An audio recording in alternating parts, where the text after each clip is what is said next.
Have you ever heard of someone whose name was literally erased from the book of life, himself? Imagine a dark, almost apocalyptic silence, as if a page were ripped from a story only God could write. Picture a Bible closing slowly, ink fading off a sacred scroll. The finality is chilling. His bloodline leads directly to Jesus, making his story a pivotal piece in the puzzle of faith and redemption. But why would someone with such potential become the first man God killed in the Bible? That's the question we're about to unravel together. This wasn't just a name struck out. It was a soul wiped clean, without warning or second chance. The reason behind this divine erasure might surprise you, or even confront you in ways you never expected. Meet A, the firstborn son of Judah, a man born into promise but destined for an extraordinary and mysterious fate. Stay with us till the end, because this story will transform the way you think about grace, judgment, and the legacy you leave behind. A was born as one who carries a promise in his pocket, but walks through a minefield. Son of Judah with a Canaanite woman, he was conceived between two cultures that did not speak the same spiritual language. Maybe you grew up hearing about purpose, but surrounded by opposing examples. That doesn't mean you're lost. It reveals the magnitude of the inner struggle you might never have named. The first step to overcome is to recognize that this tension exists. When you understand there's a legacy at stake, you begin to choose what you want to perpetuate. A holy lineage and a pagan legacy battled for control over his soul. It's like trying to plant a sacred seed in contaminated soil. It might sprout, but it hardly ever bears fruit. This makes us wonder, how often do we carry inherited conflicts, struggles that began even before we were born? Many people live exactly like A, divided between what they were called to be and what they learned to accept. This kind of silent conflict is more common than it seems. An absent father, a critical mother, a faith taught more by tradition than by transformation. All of this shapes us. But what shapes us doesn't have to define us. I wasn't aware of this, but you are. And when someone becomes aware of the ground they walk on, they can start preparing the soil. Because what comes next in this story shows what happens when someone ignores this invisible battle. A story in the Bible is strikingly brief and silent on details. Ah was wicked in the sight of the Lord, so the Lord put him to death. No further explanation. That silence is deliberate. It invites us to lean in, to feel the weight of mystery and consequence. Imagine a wellspring that should gush life and hope, but instead dries up because of pride or selfishness. That's someone who held a divine promise, but chose to withhold what should have been given freely. This lack of detail forces us to reflect deeply. What does it mean to be wicked in God's eyes? Sometimes the gravest sins aren't loud or dramatic, but quiet, like withholding fruitfulness or refusing to step into your calling. The Midrash suggests A refused to have children out of vanity. Imagine choosing your pride over legacy, your image over obedience. It's a powerful warning. Blessings without responsibility wither fast. Many people today live with a similar hidden blindness.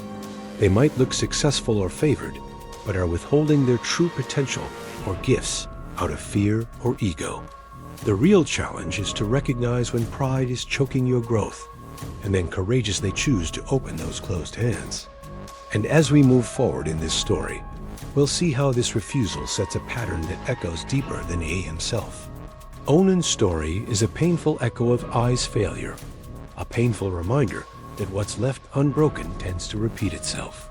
Like a record stuck on the same scratch, Onan refused to fulfill his duty, breaking the divine plan once again. It's like watching someone walk on a treadmill going nowhere, effort without progress.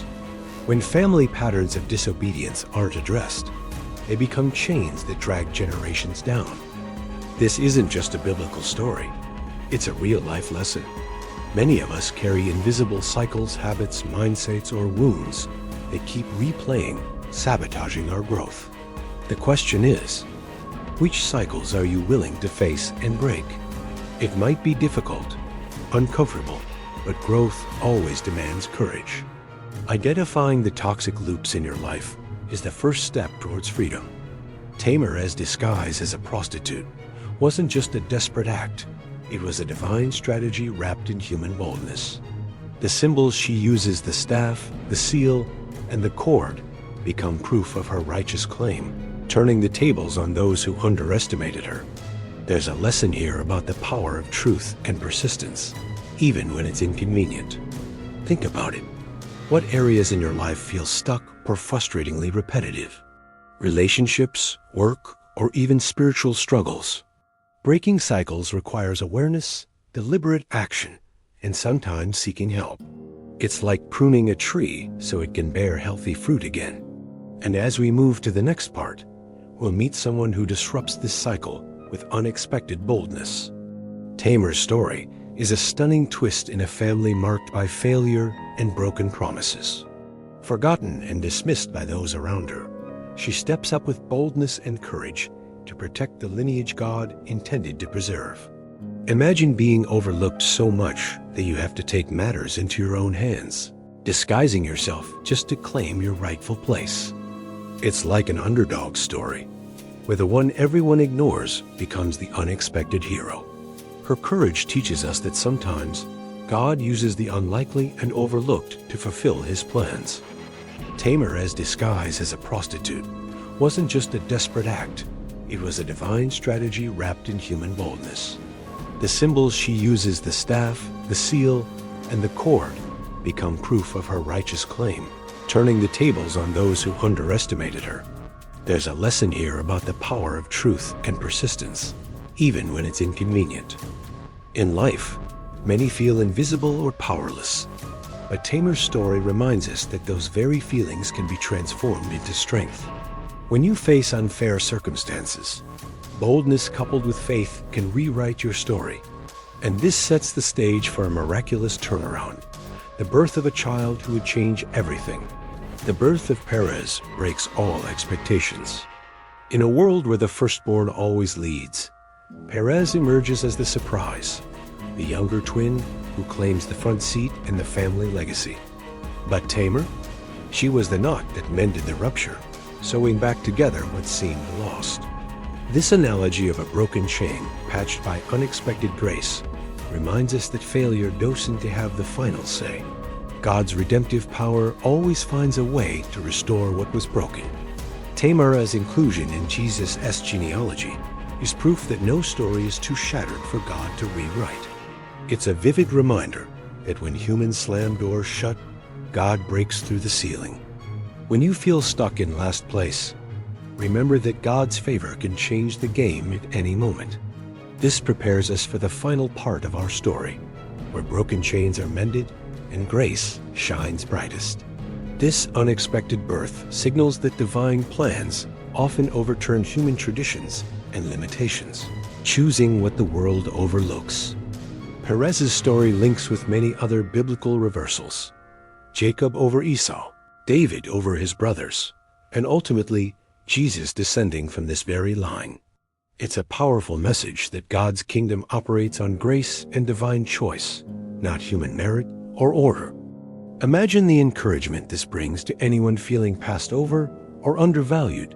Your place in the story isn't decided by worldly standards. In practical life, Perez encourages us to expect divine surprises, especially when situations seem unfair or hopeless. I was the broken link, the flaw in the chain that threatened to undo a divine legacy. But Tamar? She was the knot that mended the rupture, sewing back together what seemed lost.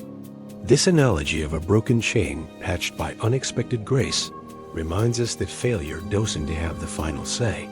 God's redemptive power always finds a way to restore what was broken. Tamar, as inclusion in Jesus' genealogy, is proof that no story is too shattered for God to rewrite. It's a beautiful paradox. The man who lost everything is remembered for his failure, while the woman who was overlooked becomes a symbol of hope and restoration. Tamar's boldness and faith changed the course of history, showing us that redemption often arises from the most unlikely places. The chain of your life may have weak spots, but with faith and courage, those spots can become the strongest points. And that strength leads us naturally to reflect on the next question.